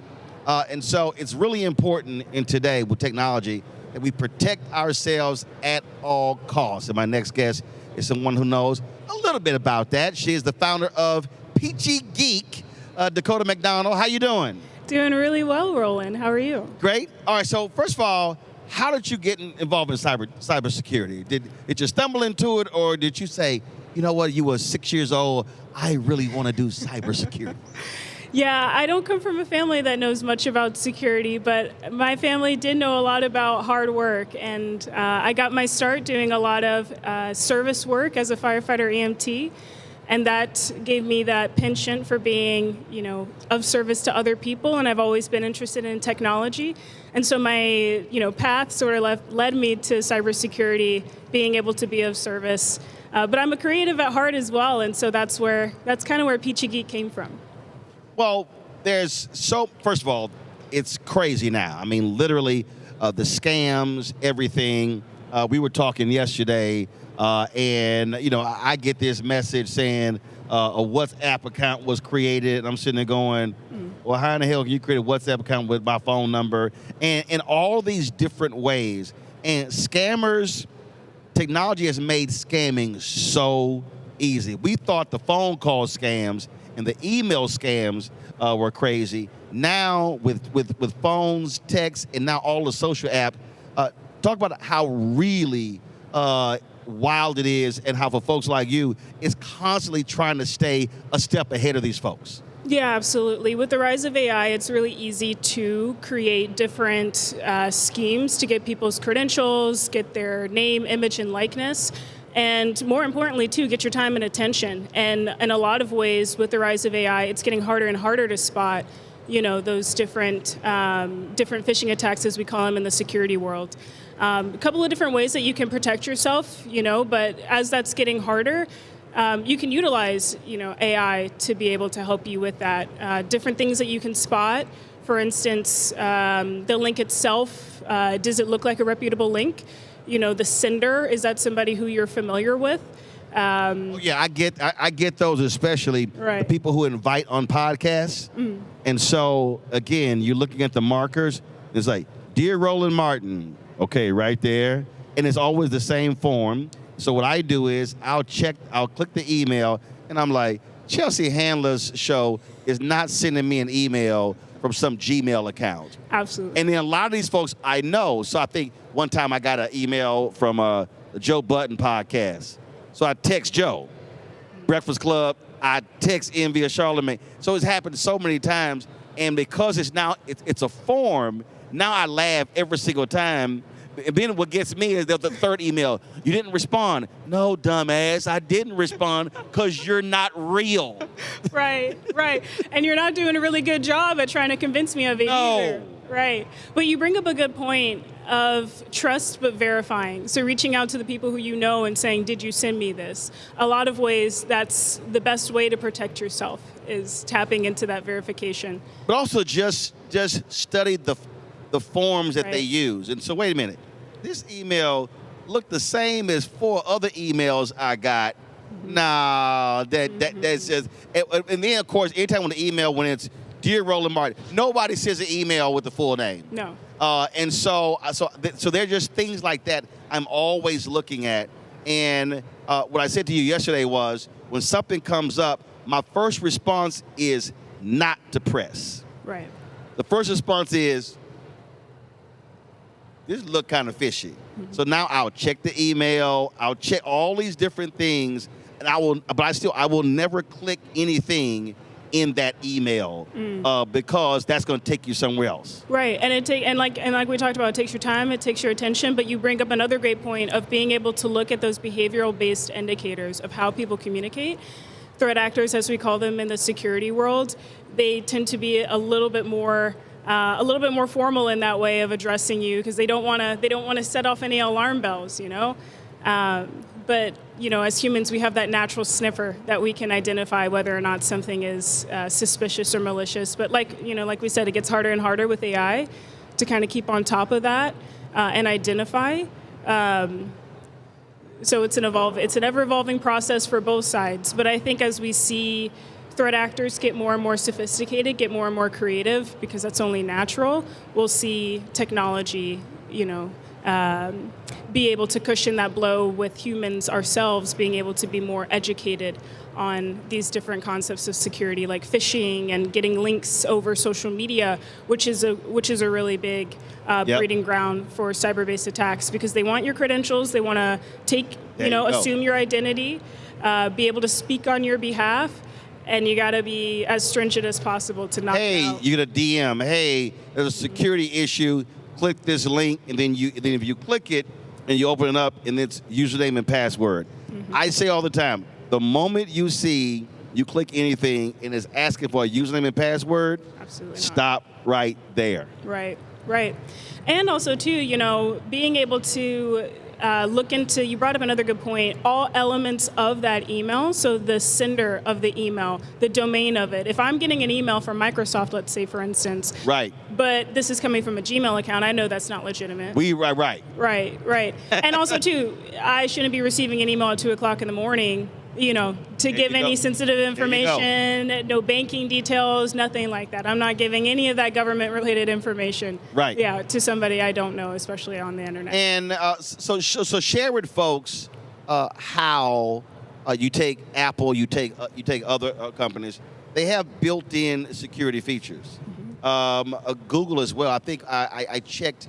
I wanted to see who was trying to get into my email, and I forgot what I went through. I was talking about Digital Guy, and we went through, and it was same thing. It was like at 2:30, at 2:48, at 3:15, at 3:30, all these different, and I'm looking at the country of origin, all this sort of stuff is kind of like, yeah, I see what the hell y'all were trying to do. And that's one of the things you can tech. So let's talk about two-factor authentication. Should folks do that? Absolutely. Yes, multi-factor authentication, two-factor authentication is that second layer added step of being able to say I am who I say I am. And a lot of ways threat actors are taking advantage of that with QR code-based attacks, where, for most individuals, most businesses, unfortunately don't yet have multi-factor authentication set up. So with that, you'll have these threat actors send emails on behalf of their IT or on behalf of Microsoft, let's say, for instance, or, just try to get the individual to set up multi-factor authentication as a consumer, when in reality, they're not Duo, Microsoft Authenticator, they're not, Okta or Cisco. And what they do from that is, you set up that spoofed multi-factor authentication, you give them the credentials, so now they have that one-time passcode. Boom. To use and have your resources. Right, absolutely. And, okay, so you have that. Now, there's been a raging debate in one of these group chats I'm in, because some people use their cell phone as the notification versus their email. Which one should folks actually use? So when we need to send an alert, is this you? Yeah. Is it better to do with the email or the cell phone or through a text? I think it depends on the person, whatever they're most comfortable with. So most individuals, text is the best way to reach us. Me personally, if I'm going to get a multi-factor authentication, I prefer to have it from the app itself that I've set up as my authenticator. Also, one thing to mention too, you brought up with Google, the security checkup, which they'll take the users through to be able to see whether or not they have those two-factor authentication set up, best password policies, whether or not that's in place. Another good area for users to, make sure that they're hygienic, if you will, with their security on Google. But I like to use the apps specifically. Gotcha. Yeah. Now, what about the authenticator apps? So let's say you're able to put in, so again, I'm going to say just Google Authenticator, so you can put in Dropbox, Twitter, whatever, then all of a sudden, when they ask you to authenticate, you got to go to that number and then put that in. Right. Yep, that's exactly the process. That's what I use myself. And it's a bit of a bear. It's a bit annoying, but if it's going to protect me in the long run of not having to lose all of my data on Facebook or Google or Dropbox, then I'd rather take, the 10 seconds to put that password in that says who I say I am. So let's talk about passwords. A lot of people have real simple passwords. That's easy to get into.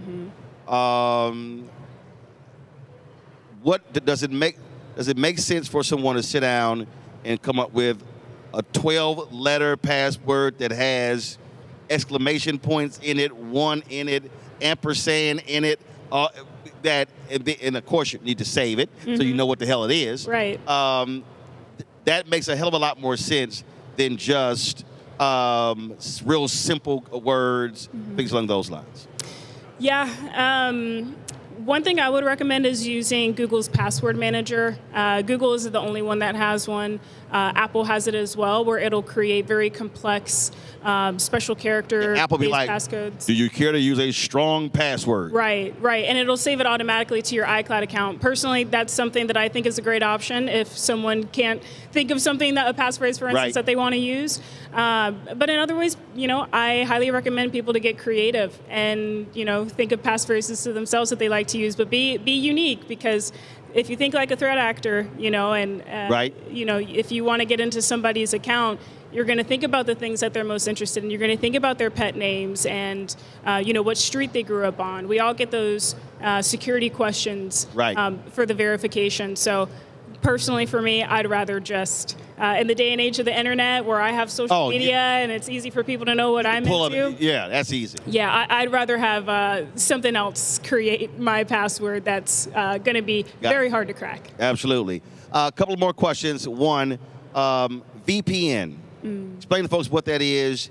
And for those of us who travel a lot, you're in airports, you're in hotels, you're using Wi-Fi networks. Now these folks are stealing stuff by plugging into USB ports in airports, whatever.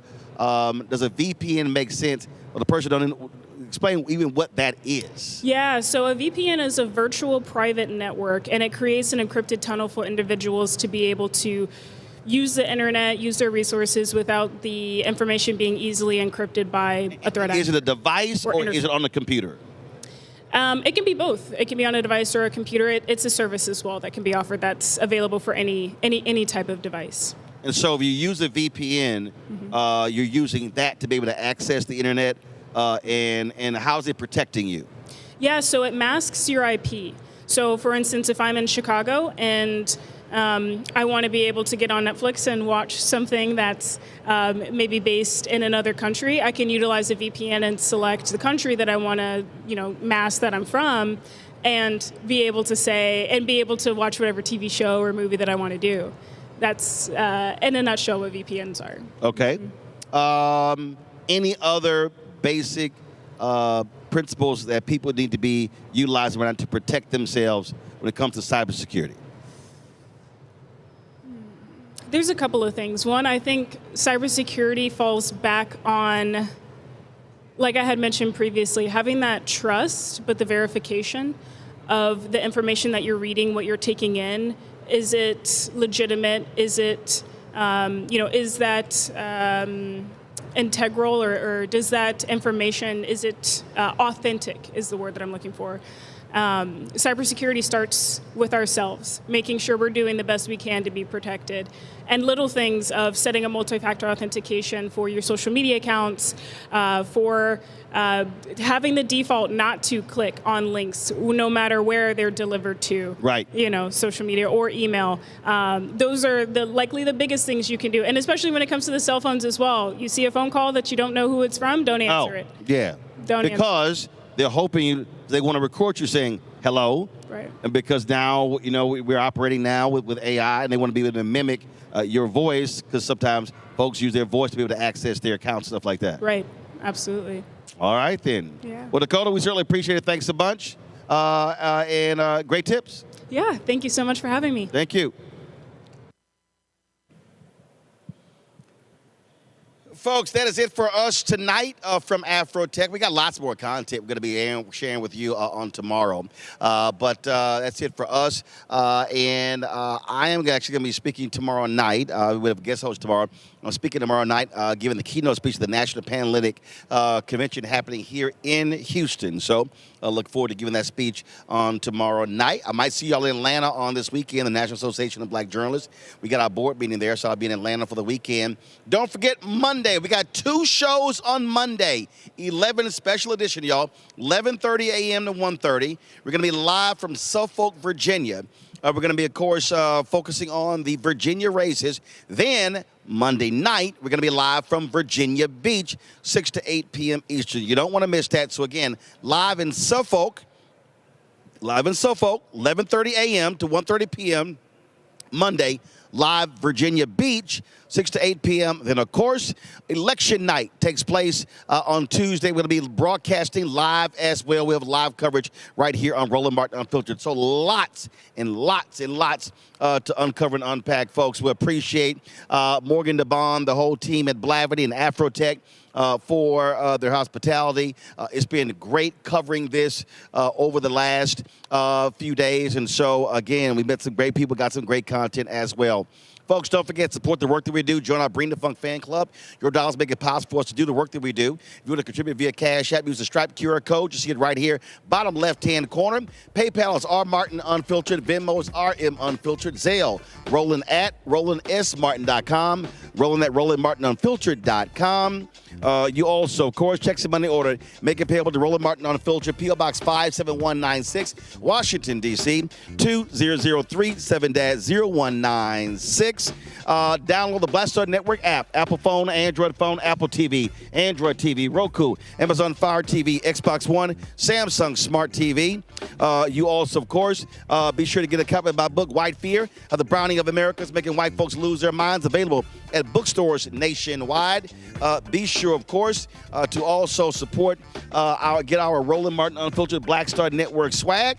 You can get that by going to shopblackstarnetwork.com. Shopblackstarnetwork.com. Also, support the black-owned businesses that we have on shopblackstarnetwork.com.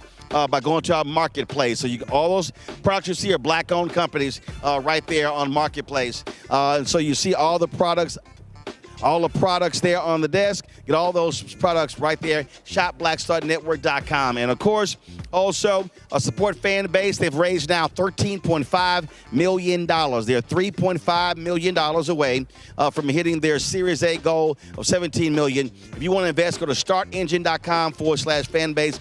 startengine.com/fanbase. Folks, that's it. I will see you. Hey, y'all, we got this. We got a new shot, y'all. We got an 18-foot crane. So now we've been real fancy. And so we really doing up. So I'll see you guys tomorrow right here, Roland Martin Unfiltered on the BlackStarNetwork.com. That's it for us from AfroTech in Houston. See you next year for the 10th anniversary. Holla!